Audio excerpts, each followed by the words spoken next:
وخت زه موجود یم سبزي منډۍ کې او تاسو په اورېدلو کې راغلي دي. موږ هم اورېدلي دي چې ټماټر ډېر زیات ګران دي او ټماټر ولې ګران دي؟ بس راځي نه کنه راځي نه کنه یار کابل لاره بنده ده. تو باندې دي کچالو او پیاز څه دي؟ پیاز 500 دي، الوګان یو دي 400 دي، 350 تا 500 تا مختلف ریټونه دي. سره نخ کوي ولې ټماټر او بارډر باندې جی حالات مشکلات سره مخامخ دي او دا غي د وجه عوام غریبانو هم لږ مشکلات سره مخامخ. دومره ګران دي نو دا څه وجه د ایران نو د ایران نه راځي ټیکسونه دي او بیرونی ممالک نه راځي دلته خپل شته دی او د تنګي په شروع شنو هغه سره گزارو دي لپاره روزګار لاندې دي کنه روزګار نه دي چې کله روزګار شي دی په پام دا اوس په خپل درنو کې د عمران خان خپل جوړولو کې او سرکاري کې نو بس خاني د مو د دې یو ګډه چې هغه خو مون طرف ته متوجي شي ځکه چې د بیروزګاری دین په دین بڑاویږي مشکلات سره موږ مخ دي او دا چې د علوم بحران او تیر سور روان دي نو برای مې باندې چې پکاري چې په عوام باندې فوکس وکړي ټیکس شواره دي پرګان او د افغانستان چې راشي په 120 روپے کیلو دی او دا د ایران روان دي ځکه او کې ګران دي ټیکسونه پیدا دي دی وانه سل کنه ټماټر په 500 روپے کیلو نو ترګړې کې بس اچي نه غواړم وکم ورته لالا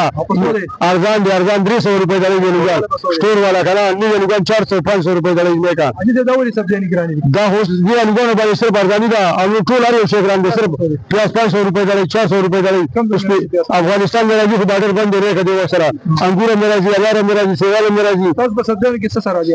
افغانستان له بادرنګ راځي میخه ټماټر راځي پیاز راځي افغانستان نه دا درشونه دا درې والا دی وخت شته نه ملایوي نه زیرو ټماټر ولې ګران دی وجه سره دا بادر وجه نه ګران دی بادر بن شوی دی هغه وجه نه ګران دی چې بادر کولو شي نو ټماټر بازار شي دا بخښ افغانستان او پاکستان چې خبره راغلي دی د وجه پټه کې د وجه ګران ځکه چې وطن خپل ټماټر نشته دی ها چې دا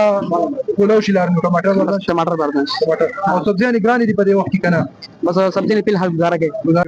ټماټر مین خبره بارډر دا بارډر او دا کله چې کوم شی بل مل ناراضي کنه هغه باندې ټیکس نه لګي هغه باندې زیات اخراجات راځي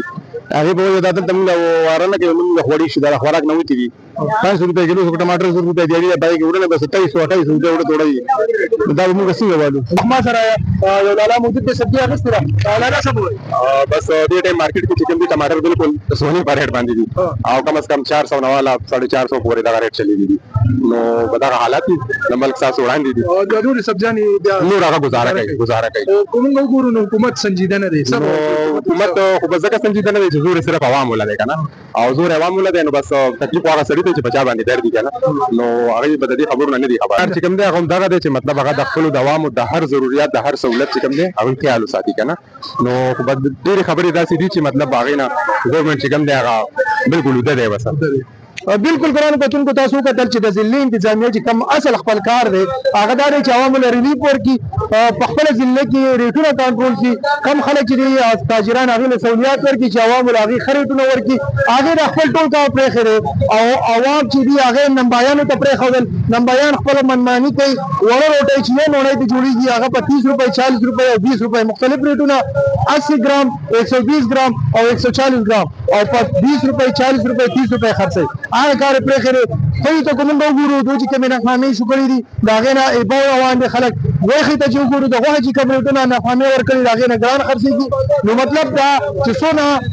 مافیا را هغه ته ضلع انتظامیه سلندر شوی دا ضلع انتظامیه خپل کار پرې کړی ضلع انتظامیه په عوامو ته پرلی پر کول کې ناکام دي ضلع انتظامیه پریډ کنټرول کې ناکام دي دا یو غټ سواریه نشان دی د ضلع انتظامیه لپاره چې دا چرته غیر د عوامو خبرې تاسو ورته عوام ټول ګرد لري پزوي کې او ګلمن دي